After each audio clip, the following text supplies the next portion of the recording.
اعوذ باللہ من الشیطان الرجیم بسم اللہ الرحمن الرحیم۔ سامعین، آج کی اس نشست میں ایمان کے متعلق بیان کیا جائے گا جو پچھلی 3 نشستوں کا تسلسل ہے۔ پچھلی نشستوں میں ہم نے سوال و جواب کی شکل میں 15 سوال کے جواب آپ حضرات کے سامنے پیش کیے، اور آج کی اس نشست میں 16ویں سوال کا جواب پیش کریں گے۔ کیا اللہ تعالیٰ کی سوال ہے، کیا اللہ تعالیٰ کی صفات کسی مخلوق میں پائی جا سکتی ہیں؟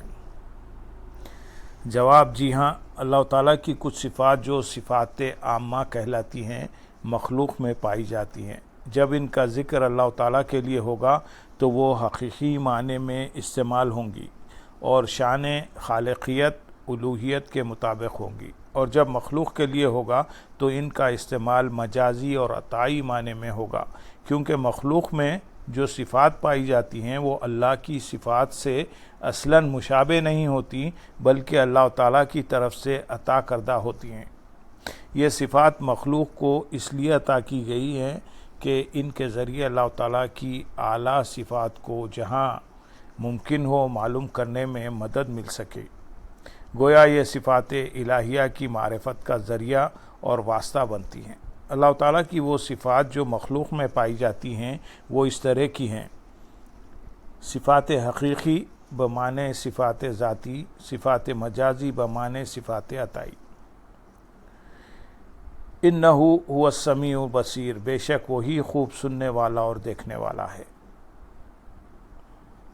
فجعلناہ سمیعا بصیرا، پھر ہم اس کو سننے والا اور دیکھنے والا انسان بنا دیتے ہیں۔ وجعلناہ سمیعا بصیرا، بے شک اللہ لوگوں پر بڑی شفقت فرمانے والا مہربان ہے۔ بے شک تمہارے پاس تم میں سے ایک باعظمت رسول تشریف لائے، تمہارا تکلیف و مشقت میں پڑنا ان پر سخت گراں گزرتا ہے۔ اے لوگو، وہ تمہارے لیے بھلائی اور ہدایت کے بڑے طالب اور آرزومند رہتے ہیں، اور مومنوں کے لیے نہایت ہی شفیق، بے حد رحم فرمانے والے ہیں۔ اور بے شک اللہ ہر چیز کا مشاہدہ فرما رہا ہے، اور ہمارا یہ برگزیدہ رسول تم پر گواہ ہو۔ اور اللہ نے موسیٰ علیہ السلام سے بلا واسطہ گفتگو بھی فرمائی۔ حضرت موسیٰ علیہ السلام نے بھی اللہ سے کلام کیا۔ کیا یہ ان کافروں کے پاس عزت تلاش کرتے ہیں؟ پس عزت تو ساری اللہ کے لیے ہے۔ عزت اللہ کے لیے، اس کے رسول کے لیے اور مومنین کے لیے ہے۔ ساری قوتوں کا مالک اللہ ہے۔ سیدنا سلیمان علیہ السلام کے استفسار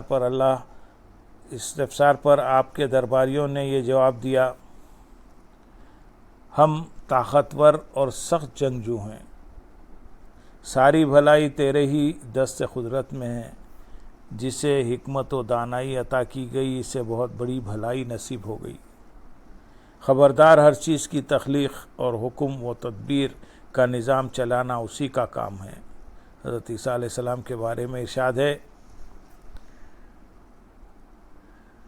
میں تمہارے لیے مٹی سے پرندے کی شکل جیسا ایک پتلا بناتا ہوں۔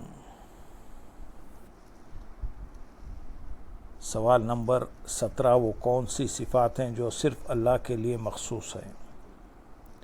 جواب: وہ صفات جو اللہ تعالیٰ کے لیے مخصوص ہیں ان میں سے کچھ یہ ہیں: 1. عبادت کے لائق اور مستحق فقط اللہ تبارک و تعالیٰ کی ذات ہے، اس کے لیے عبادت میں کسی کو اس کا شریک نہ ٹھہرایا جائے۔ نمبر 2. حقیقی عالم الغیب محض اللہ تعالیٰ کی ذات ہے۔ نمبر 3.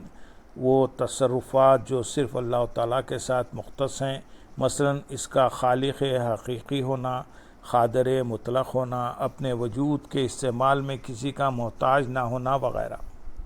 ان صفات و تصرفات کو صرف اللہ تعالیٰ کے لیے ثابت کرنا ضروری ہے۔ نمبر 4، دعا قبول کرنے والی ذات صرف اللہ تعالیٰ کی ہے، اس لیے اللہ ہی کو دعا قبول کرنے والا مانا جائے۔ نمبر 5، ایسے افعال جو صرف اللہ تعالیٰ کے لیے خاص ہیں، مثلا عدم سے کائنات کو وجود میں لانے والا، زندگی اور موت کا مالک، اسی کا عبادت کے لائق ہونا، ایک ہی توجہ سے ساری کائنات کو نیست و نابود کر دینا، دوزخ و جنت کو قائم کرنا، فرشتوں کو پیدا کرنا، انبیاء کو نبوت اور رسالت عطا کرنا، وحی بھیجنا، دن اور رات کا بدلنا، سمندروں میں کشتیاں بحفاظت چلانا، بادلوں اور ہواؤں کو چلانا وغیرہ مانا جائے۔ ان افعال و صفات میں صرف اللہ خود مختار ہے، کسی غیر اللہ کو اختیار نہیں دیا گیا۔ نمبر 6، اللہ تعالیٰ کے خاص صفاتی نام ہیں، اللہ کو صرف انہی اسما سے پکارا جائے تو قرآن و حدیث سے ثابت ہیں، اس کے سوا کسی اور کو ان اسما سے پکارنا خلاف شرع ہے۔